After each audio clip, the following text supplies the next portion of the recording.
पैरों के निशान। जन्म से ठीक पहले एक बालक भगवान से कहता है, हे प्रभु, आप मुझे नया जन्म मत दीजिए।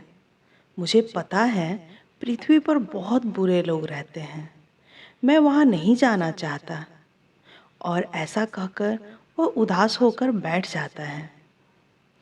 भगवान स्नेहपूर्वक उसके सर पर हाथ फेरते हुए और सृष्टि के नियमानुसार उसे जन्म लेने के महत्व को समझाते हैं।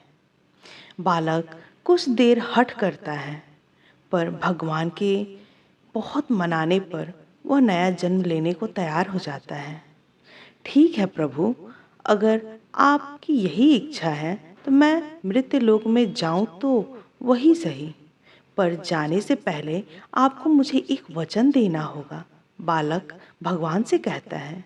भगवान बोले, बोलो पुत्र, तुम क्या चाहते हो? बालक, आप वचन दीजिए कि जब तक मैं पृथ्वी पर हूँ तब तक हर एक क्षण आप भी मेरे साथ होंगे। भगवान, अवश्य ऐसा ही होगा। बालक, पर पृथ्वी पर तो आप अदृश्य हो जाते हैं, भला मैं कैसे जानूंगा कि आप मेरे साथ हैं कि नहीं? भगवान, जब भी तुम आंखें बंद करोगे तो तुम्हें दो जोड़ी पैरों के चिन्ह दिखाई देंगे। उन्हें देखकर समझ जाना कि मैं तुम्हारे साथ ही हूँ। फिर कुछ ही क्षणों में बालक का जन्म हो जाता है।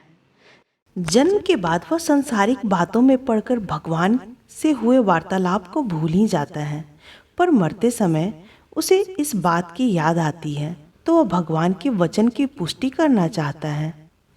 वह आंखें बंद कर अपना जीवन याद करने लगता है।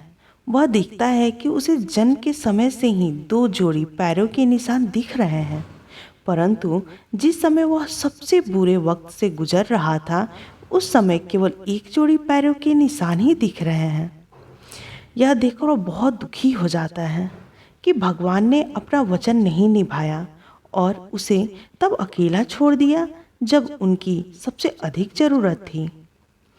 मरने के बाद वह भगवान के समक्ष पहुंचा और रूठते हुए बोला, प्रभु, आपने तो कहा था कि आप हर समय मेरे साथ रहेंगे, पर मुसीबत के समय मुझे दो की जगह एक जोड़ी ही पैर दिखाई दिए।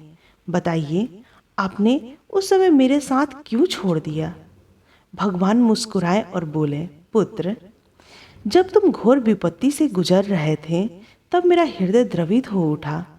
मैंने तुम्हें अपनी गोद में उठा लिया, इसलिए उस समय तुम्हें सिर्फ मेरे कदमों के एक ही निशान दिखाई पड़े।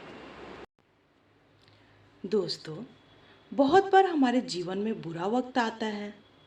कई बार लगता है कि हमारे साथ ही बुरा क्यों होता है, पर जब बाद में हम पीछे मुड़कर देखते हैं तो पता लगता है कि जितना सोचा था उतना बुरा नहीं हुआ है, क्योंकि शायद यही वो समय होता है जब ईश्वर हम पर सबसे ज़्यादा कृपा करता है। अनजाने में हम सोचते हैं कि ईश्वर हमारे साथ नहीं है, हमारा साथ नहीं दे रहे हैं, बट हकीकत यही है कि ईश्वर उस समय हमें गोद में उठाए हुए होता है।